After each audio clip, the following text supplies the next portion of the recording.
అవసరానికి తగ్గట్టు అబద్ధాలు చెప్పడం సాధారణమే. కాకపోతే ఒకటికి రెండు సార్లు మాత్రమే ప్రతి ఒక్కరూ అబద్ధాలు చెప్తూ ఉంటారు. కానీ రేవంత్ సర్కార్ మాత్రం అబద్ధాలతోనే పబ్బం గడిపేద్దామని చూస్తోంది. ప్రజలను మభ్యపెట్టేందుకు అబద్ధాలనే అస్త్రంగా వాడుకోవాలని ప్రయత్నిస్తోంది.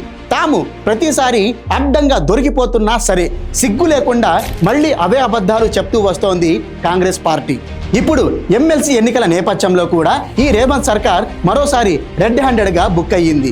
ఈ ఎమ్మెల్సీ ఎన్నికల్లో తమ అభ్యర్థి నరేందర్ రెడ్డిదే గెలుపు అంటూ ఒక ఫేక్ సర్వేని సోషల్ మీడియాలో ప్రచారం చేసింది. స్వయంగా ఇండియా టుడే ఈ సర్వే చేసిందని గొప్పలకు కూడా పోయింది. పాపం ఇదంతా నిజమేనని నమ్మేసి కాంగ్రెస్ అభిమానులు కూడా ఆ పోస్టుని తెగ షేర్ చేశారు. తీరా చూస్తే తాము అలాంటి సర్వే చేయలేదని ఇండియా టుడే కుండబద్దలు కొట్టింది. దీంతో ఇదంతా పచ్చి అబద్ధమని కాంగ్రెస్ బండారం బయటపెట్టింది. ఈ దెబ్బకు నాలిక ఖర్చుకొని రేవంత్ సర్కార్ కూడా వెంటనే ఆ పోస్టుని తన ట్విట్టర్ ఖాతా నుంచి డిలీట్ చేసింది. అయినా కాంగ్రెస్ పార్టీకి ఎందుకంత ఆత్రం? చివరికి ఒక ఎమ్మెల్సీని కూడా గెలిపించుకునే సిచ్యువేషన్లో ఆ పార్టీ లేదా?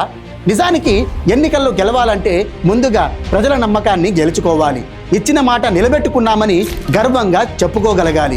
భవిష్యత్తులో కూడా మంచి పనులు చేస్తామనే భరోసా ప్రజల్లో కల్పించాలి. కానీ ఇక్కడ కాంగ్రెస్ సర్కార్ తొక్కుతున్న అడ్డదారులు చూస్తుంటే ప్రజల్లో తమ పార్టీ పట్ల పాజిటివ్ కోణం లేదనే విషయం వారికి అర్థమైందని స్వయంగా తెలుస్తోంది.